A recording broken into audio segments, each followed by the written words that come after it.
गोबर को ऊख गोड़ने भेज देना, मैं न जाने कब तक लौटूं। जरा मेरी लाठी तो दे दे। धनिया के दोनों हाथ गोबर से भरे थे, उपले पात कर आई थी। बोली, अरे कुछ रस पानी तो कर लो, ऐसे क्या जल्दी है। होरी ने अपने झुर्रियों से भरे हुए माथे को सिकोड़ कर कहा, तुझे रस पानी की पड़ी है। मुझे यह चिंता है कि अबेर हो गई तो मालिक से भेंट न होगी। स्नान पूजा कर लेंगे तो घंटों बैठे बीत जाएंगे। इसी से तो कहती हूँ कुछ जलपान कर लो, और आज न जाओगे तो कौन हरज होगा। अभी तो परसों गए थे। तू जो बात नहीं समझती उसमें टांग क्यों अड़ाती है भाई। मेरी लाठी दे दे और अपना काम देख। यह इसी मिलते जुलते रहने का प्रसाद है कि अब तक जान बची है, नहीं कहीं पता न लगता कि किधर गए। गांव में इतने आदमी तो हैं, किस पर बेदखली नहीं आई, किस पर कुकड़ी नहीं आई। जब दूसरे के पांवों तले अपनी गर्दन दबी हुई है तो उन पांवों को सहलाने में ही कुशल है। धनिया इतनी व्यवहार कुशल न थी। उसका विचार था कि हमने जमींदार के खेत जोते हैं तो वो अपना लगान ही तो लेगा। उसकी खुशामद क्यों करें, उसके तलवे क्यों सहलाएं। यद्यपि अपने विवाहित जीवन के इन 20 वर्षों में उसे अच्छी तरह अनुभव हो गया था कि चाहे कितनी ही कतर ब्योत करो, कितना ही पेट तन काटो, चाहे एक एक कौड़ी को दांत से पकड़ो, मगर लगान बेबाक होना मुश्किल है। फिर भी वह हार न मानती थी और इस विषय पर स्त्री और पुरुष में आए दिन संग्राम छिड़ा रहता था। उसकी 6 संतानों में अब केवल 3 जिंदा हैं। एक लड़का गोबर, कोई 16 साल का, और 2 लड़कियां, सोना और रूपा, 12 और 8 साल की। 3 लड़के बचपन में ही मर गए। उसका मन आज भी कहता था अगर उनकी दवा दारू होती तो वे बच जाते, पर वह एक ढेले की दवा भी न मंगवा सकी थी। उसकी उम्र ही क्या थी, 36वां ही तो साल था, पर सारे बाल पक गए थे, चेहरे पर झुर्रियां पड़ गई थी, सारी देह ढीली पड़ गई थी। वह सुंदर गेहुआ रंग सांवला हो गया और आंखों से भी कम सूझने लगा था। पेट की चिंता के ही तो कारण कभी तो जीवन का सुख न मिला। इस चिरस्थायी जीर्णावस्था ने उसके आत्मसम्मान को उदासीनता का रूप दे दिया था।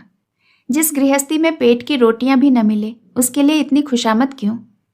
इस परिस्थिति से उसका मन बराबर विद्रोह किया करता था और 2-4 घुड़कियां खा लेने से ही उसे यथार्थ का ज्ञान होता था। उसने परास्त होकर होरी की लाठी, मिर्जई, जूते, पगड़ी और तंबाकू का बटुआ लाकर सामने पटक दिया। होरी ने उसकी ओर आंखें तरेर कर कहा, क्या ससुराल जाना है जो 5 पोशाक उठा लाई। ससुराल में भी तो कोई जवान साली सरहज नहीं है जिसे जाकर दिखाऊं। होरी के गहरे सांवले पिचके हुए चेहरे पर मुस्कुराहट की मृदुता झलक पड़ी। धनिया ने लजाते हुए कहा, ऐसे ही तो बड़े सजीले जवान हो कि साली सरहजे तुम्हें देखकर रीझ जाएंगी। होरी ने फटी हुई मिर्जई को बड़ी सावधानी से तह करके खाट पर रखते हुए कहा, तो तू क्या समझती है मैं बूढ़ा हो गया।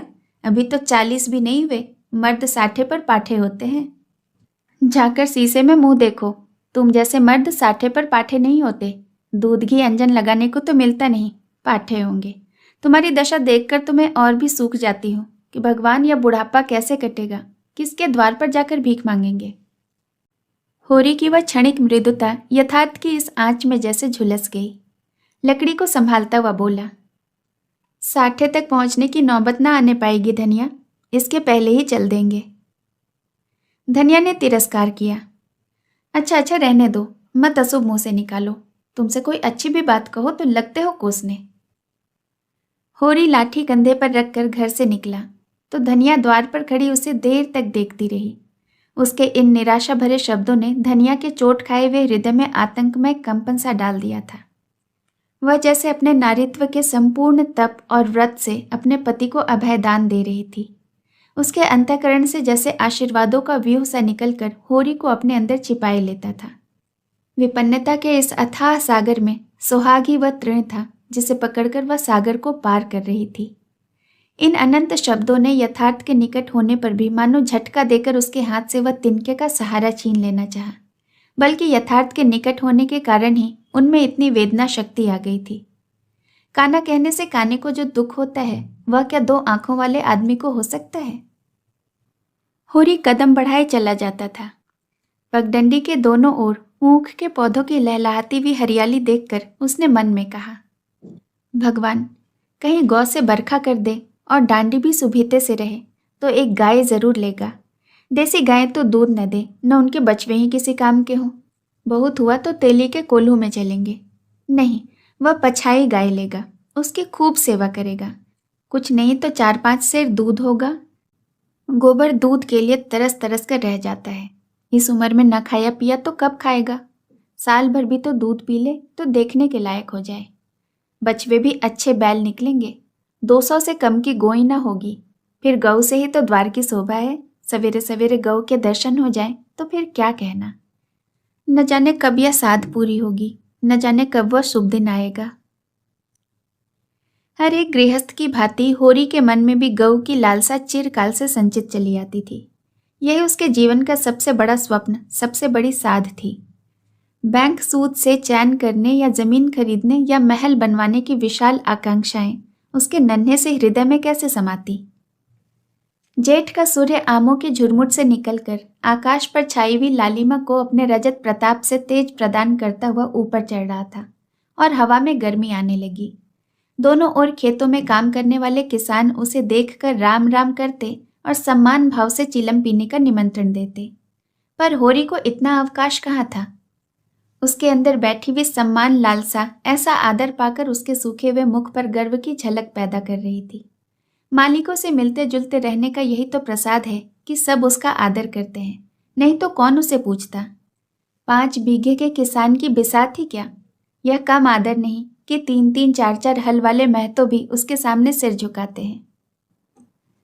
अब वह खेतों की पगडंडी छोड़कर एक खलेटी में आ गया था, जहां बरसात में पानी भर जाने के कारण तरी रहती थी और जेठ में कुछ हरियाली नजर आती थी। आसपास के गांवों की गौएं यहाँ चरने आया करती थीं। उस समय में भी यहाँ की हवा में कुछ ताजगी और कुछ ठंडक थी। होरी ने 2-3 सांसें जोर से ली। उसके जी में आया कुछ देर यहीं बैठा जाए। दिन भर तो लू लपट में मरना ही है। कई किसान इस गड्ढे का पट्टा लिखने को तैयार थे, अच्छी रकम देते थे। पर ईश्वर भला करे राय साहब का कि उन्होंने साफ कह दिया, यह जमीन जानवरों की चराई के लिए छोड़ दी गई है और किसी दाम पर भी ना उठाई जाएगी। कोई स्वार्थी जमींदार होता तो कहता, गाय जाए भाड़ में, हमें रुपये मिलते हैं तो क्यों छोड़ें। पर राय साहब अभी तक पुरानी मर्यादा निभाते हैं। जो मालिक प्रजा का पालन न करे वह भी कोई आदमी है। सहसा उसने देखा भोला अपनी गायें लिए इस तरफ चला आ रहा है। भोला इसी गांव से मिले हुए पूर्वे का ग्वाला था और दूध मक्खन का व्यवसाय करता था। अच्छा दाम मिल जाने पर कभी कभी किसानों के हाथ गाय बेच भी देता था। होरी का मन उन गायों को देखकर ललच गया। अगर भोला वह आगे वाली गाय उसे दे देता तो क्या कहना, रुपए आगे पीछे देता रहेगा। पर वह जानता था कि घर में रुपये नहीं हैं, अभी तक लगान नहीं चुकाया जा सका है। विशेषर शाह का भी देना बाकी है, जिस पर आने रुपये का सूद चढ़ रहा है। लेकिन दरिद्रता में जो एक प्रकार की अदूरदर्शिता होती है, वह निर्लज्जता जो तकाजे गाली और मार से भी भयभीत नहीं होती, उसने उसे प्रोत्साहित किया। बरसों से जो साध मन को आंदोलित कर रही थी, उसने उसे विचलित कर दिया। भोला के समीप जाकर वह बोला, राम राम भोला भाई, कहो क्या रंग ढंग है, सुना आपकी मेले में नई गाय लाए हो। भोला ने रुखाई से जवाब दिया। होरी के मन की बात उसने ताड़ ली थी। हाँ, 2 बछिए और 2 गाय लाया। पहले वाली गाय सब सूख गई थी ना, बंधे पर दूध न पहुंचे तो गुजर कैसे हो। होरी ने आगे वाली गाय के पुट्ठे पर हाथ रखकर कहा, दुधार तो मालूम होती है, कितने में ली। भोला ने शान जमाई। अब की बाजार बड़ा तेज रहा महतो, इसके 80 रुपये देने पड़े। आंखें निकल गई। 30-30 रुपये तो दोनों कलोरों को दे दिए। इस पर ग्राहक रुपये का 8 सेर दूध मांगता है। बड़ा भारी कलेजा है तुम लोगों का भाई, लेकिन फिर भी लाए तो वह माल कि यहाँ 10-5 गांवों में तो किसी के पास न निकलेगी। भोला पर नशा चढ़ने लगा। बोला, राय साहब इसके 100 रुपये देते थे, दोनों कलोरों के 50-50 रुपये, लेकिन हमने न दिए। भगवान ने चाहा तो 100 रुपये इसी बयान में पीट लूंगा। इसमें क्या संदेह है भाई, मालिक क्या खाक लेंगे, नजराने में मिल जाए तो भले ले लें। यह तो तुम ही लोगों का गुर्दा है कि अंजुलि भर रुपये तकदीर के भरोसे गिन देते हो।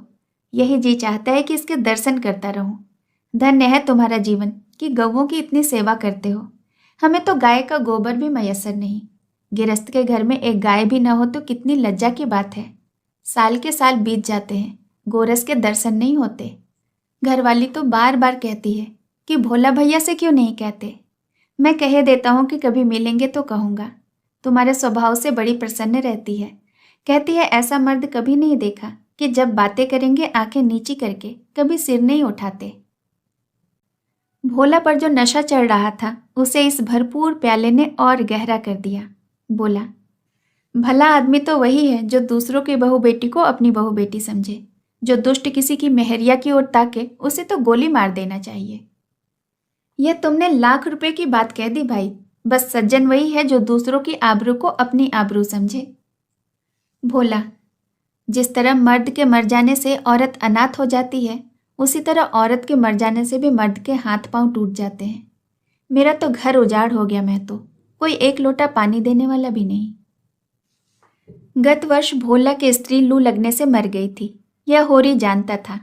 लेकिन 50 बरस का खंखड़ भोला भीतर से इतना स्निग्ध है यह वह न जानता था। स्त्री की लालसा उसकी आंखों में सजल हो गई थी।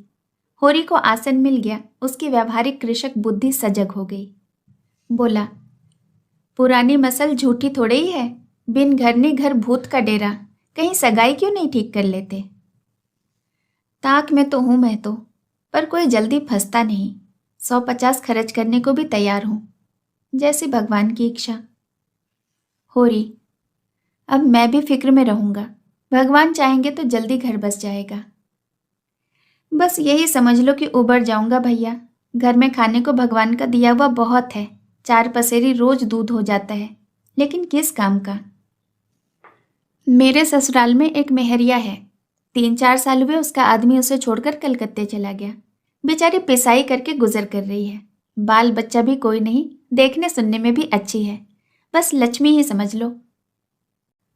भोला का सिकड़ा हुआ चेहरा जैसे चिकना गया। आशा में कितनी सुधा है। बोला, अब तो तुम्हारा ही आसरा है। मैं तो छुट्टी हो तो चलो ना, एक दिन देख आवे। मैं ठीक ठाक करके तुमसे कहूँगा। बहुत उतावली करने से काम बिगड़ जाता है। भोला, जब तुम्हारी इच्छा हो तब ले चलो, उतावली का है कि। इस कबरी पर मन ललचाया हो तो ले लो ना। होरी, यह गाय मेरे मान की नहीं है दादा। मैं तुम्हें नुकसान नहीं पहुंचाना चाहता। अपना धर्म यह नहीं है कि मित्रों का गला दबाएं। जैसे इतने दिन बीते हैं वैसे और भी बीत जाएंगे। भोला, तुम तो ऐसी बातें करते हो होरी जैसे हम तुम दो हैं। तुम गाय ले जाओ, दाम जो चाहे देना। जैसे मेरे घर रही वैसे ही तुम्हारे घर रही। 80 रुपये में ली थी, तुम 80 रुपये ही दे देना, जाओ। लेकिन मेरे पास नगद नहीं है दादा, समझ लो। तो तुमसे नगद मांगता कौन है भाई। होरी की छाती गज भर की हो गई। 80 रुपये में गाय महंगी न थी। ऐसा अच्छा डिल डॉल, 2 जून में 6-7 सेर दूध, सीधी ऐसी कि बच्चा भी दूह ले।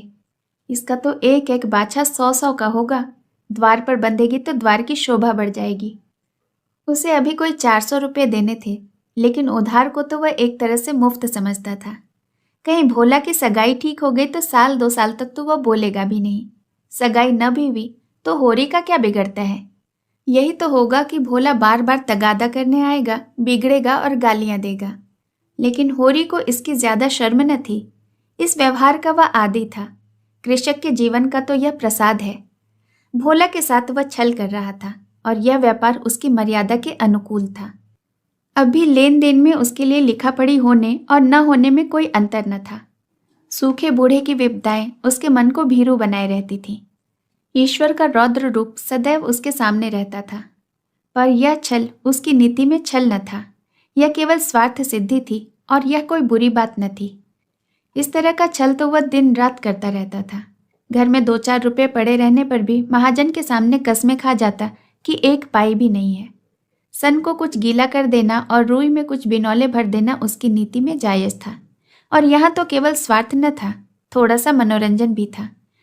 बुढ़ों का बुढ़भस हास्यपद वस्तु है और ऐसे बुढ़ों से कुछ ऐंठ भी लिया जाए तो कोई दोष पाप नहीं। भोला ने गाय की पगैया होरी के हाथ में देते हुए कहा, ले जाओ महतो, तुम भी याद रखोगे। ब्याहते ही 6 सेर दूध ले लेना। चलो मैं तुम्हारे घर तक पहुंचा दूं। शायद तुम्हें अनजान समझकर रास्ते में कुछ दिख करे।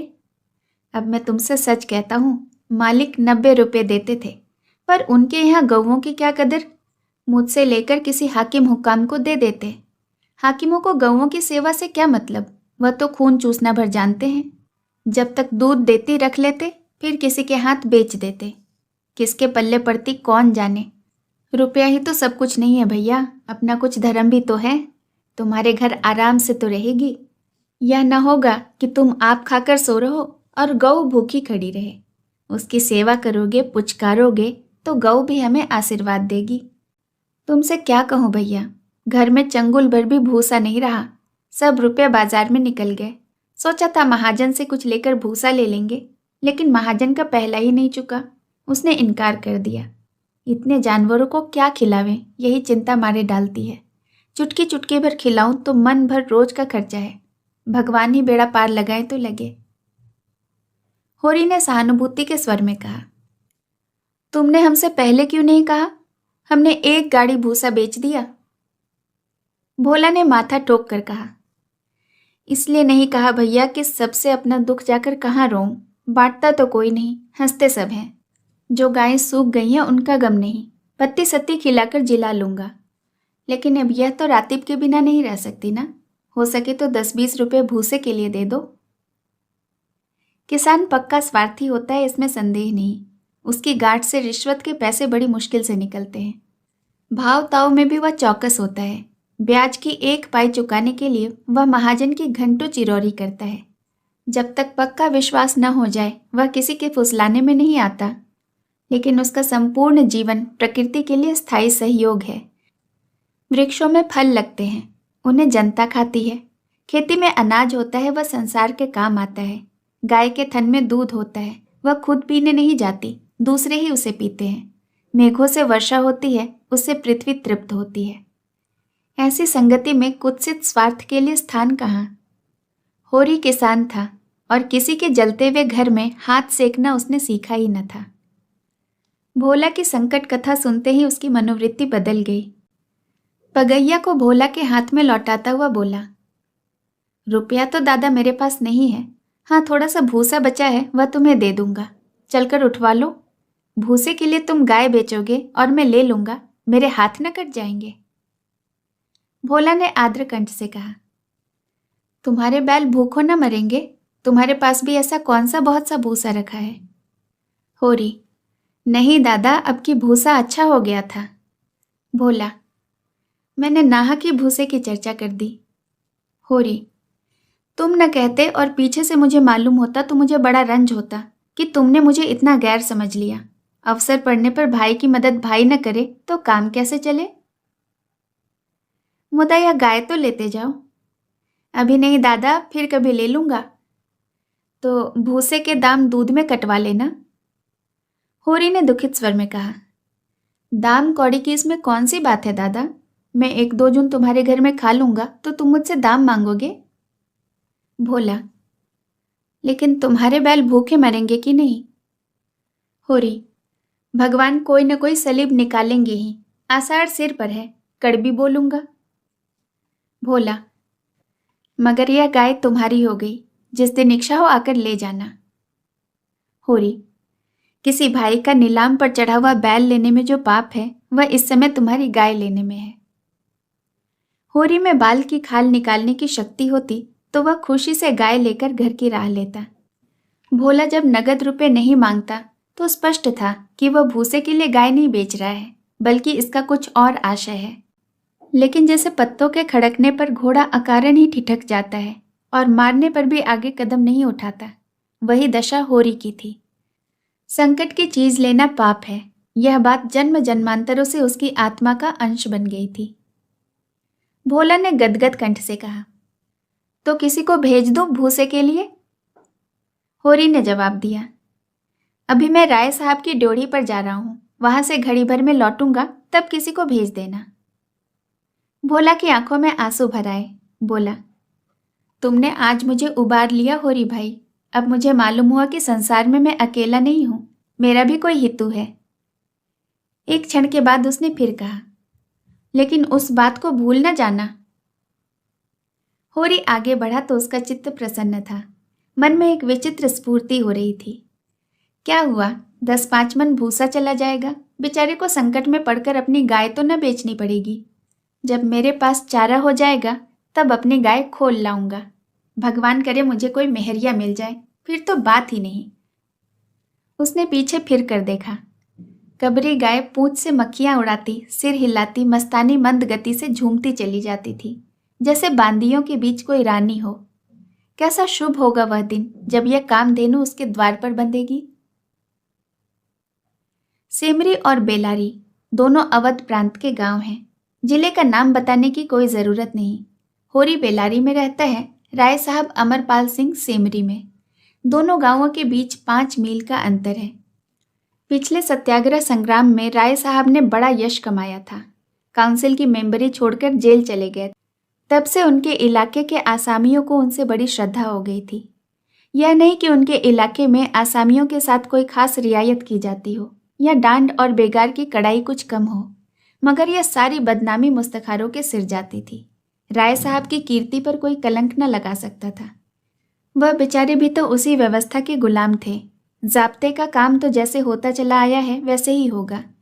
राय साहब की सज्जनता उस पर कोई असर न डाल सकती थी, इसलिए आमदनी और अधिकार में जौ भर की भी कमी न होने पर भी उनका यश मानो बढ़ गया था। आसामियों से वह हंसकर बोलते थे, यही क्या कम है। सिंह का काम तो शिकार करना है। अगर वह गरजने और गुर्राने के बदले मीठी बोली बोल सकता तो उसे घर बैठे मनमाना शिकार मिल जाता। शिकार की खोज में जंगल जंगल न भटकना पड़ता। राय साहब राष्ट्रवादी होने पर भी हुकाम से मेल जोल बनाए रखते थे। उनकी नज़रें और डालियां और कर्मचारियों की दस्तूरियां जैसी की तैसी चली आती थीं। साहित्य और संगीत के प्रेमी थे, ड्रामा के शौकीन, अच्छे वक्ता थे, अच्छे लेखक, अच्छे निशानेबाज। उनकी पत्नी को मरे आज 10 साल हो चुके थे, मगर दूसरी शादी न की थी। हंस बोलकर अपने विधुर जीवन को बहलाते रहते थे। होरी ड्योढ़ी पर पहुंचा तो देखा जेठ के दशहरे के अवसर पर होने वाले धनुष यज्ञ की बड़ी जोरों की तैयारियां हो रही हैं।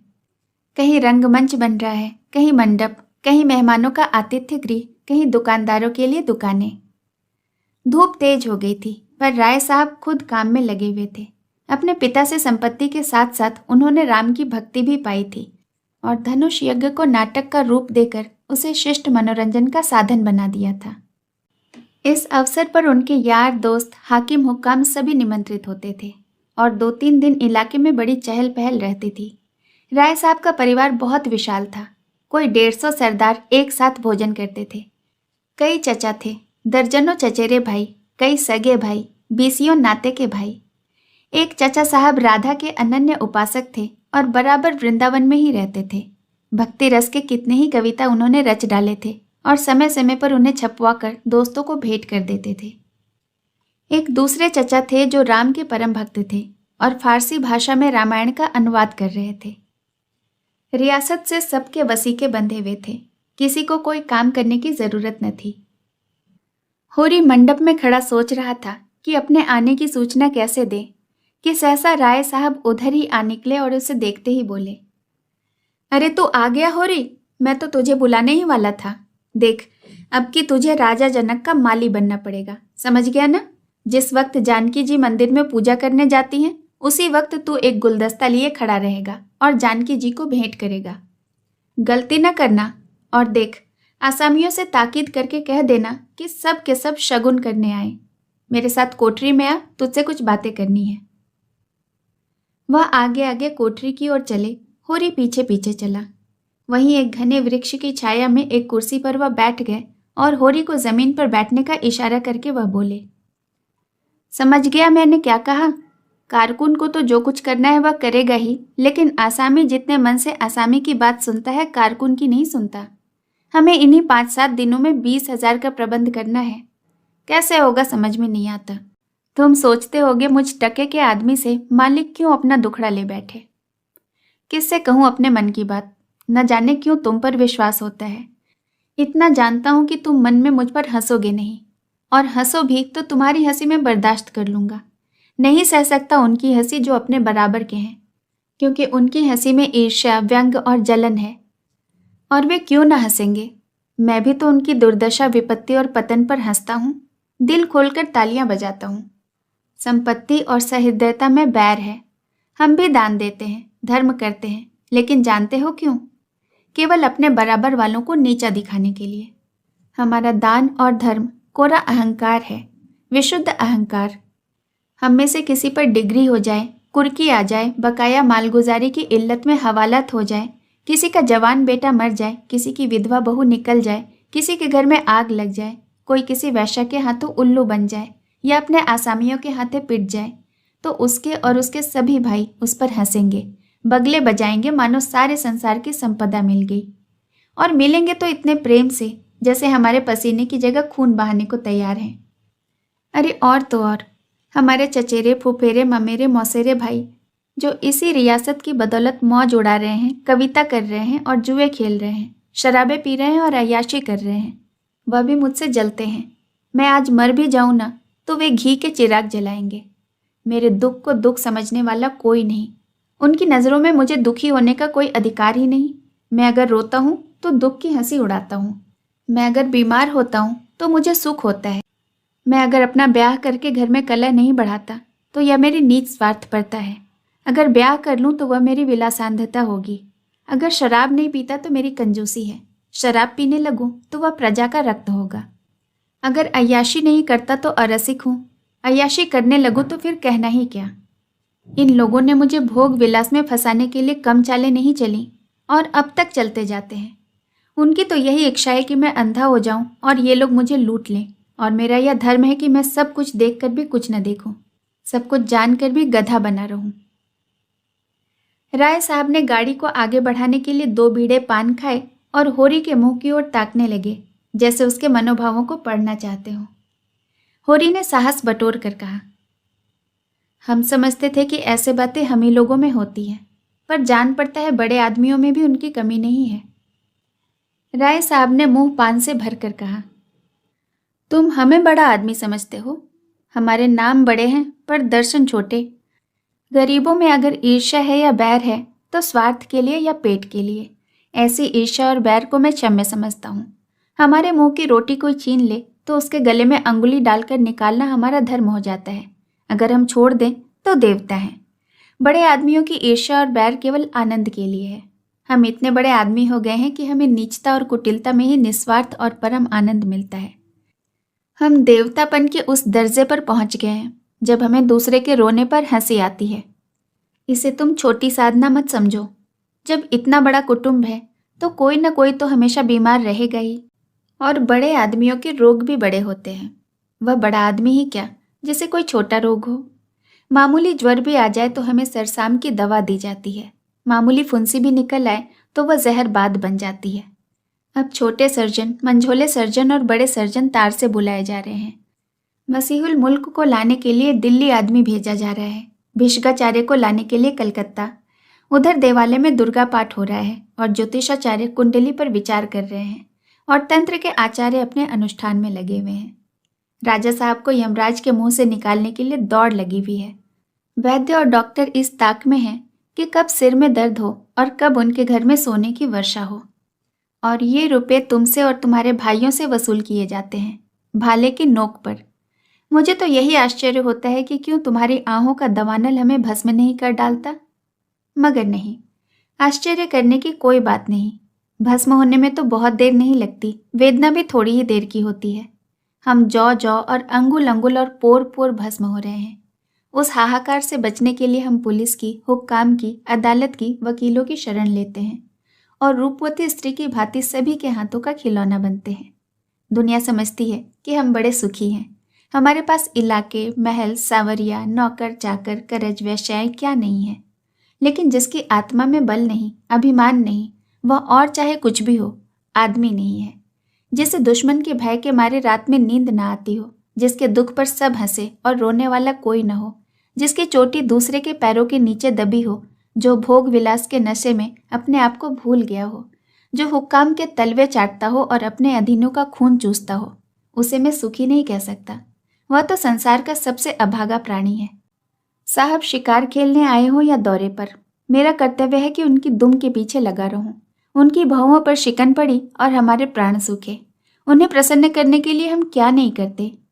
वह पचड़ा तुम्हें सुनाने लगूं तो शायद तुम्हें विश्वास न आए। डालियों और रिश्वतों तक तो खैर गनीमत है, हम सिजदे करने को भी तैयार रहते हैं। मुफ्तखोरी ने हमें अपंग बना दिया है। हमें अपने पुरुषार्थ पर लेश मात्र भी विश्वास नहीं। केवल अफसरों के सामने दुम हिला हिला कर किसी तरह उनके कृपा पात्र बने रहना और उनकी सहायता से अपने प्रजा पर आतंक जमाना ही हमारा उद्यम है। पिछलगुओं की खुशामद ने हमें इतना अभिमानी और तुनक मिजाज बना दिया है कि हम में शील, विनय और सेवा का लोप हो गया है। मैं तो कभी कभी सोचता हूँ कि अगर सरकार हमारे इलाके छीन कर हमें अपनी रोजी के लिए मेहनत करना सिखा दे तो यह हमारे ऊपर उपकार होगा।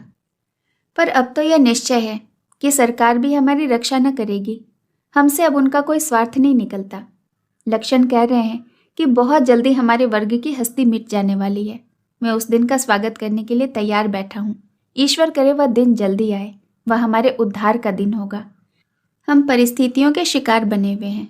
यह परिस्थिति ही हमारा सर्वनाश कर रही है और जब तक संपत्ति की यह बेड़ी हमारे पैरों से न निकलेगी, जब तक यह अभिशाप हमारे सिर पर मंडराता रहेगा, हम मानवता का वह पद न पा सकेंगे जिस पर पहुंचना ही जीवन का अंतिम लक्ष्य है। राय साहब ने फिर गिलौरी दाना निकाला और कई गिलौरियां निकालकर मुंह में भर ली। कुछ और कहने वाले थे कि एक चपरासी ने आकर कहा, सरकार, बेगारों ने काम करने से इनकार कर दिया है। कहते हैं जब तक हमें खाने को न मिलेगा हम काम न करेंगे। हमने धमकाया तो सब काम छोड़कर अलग हो गए।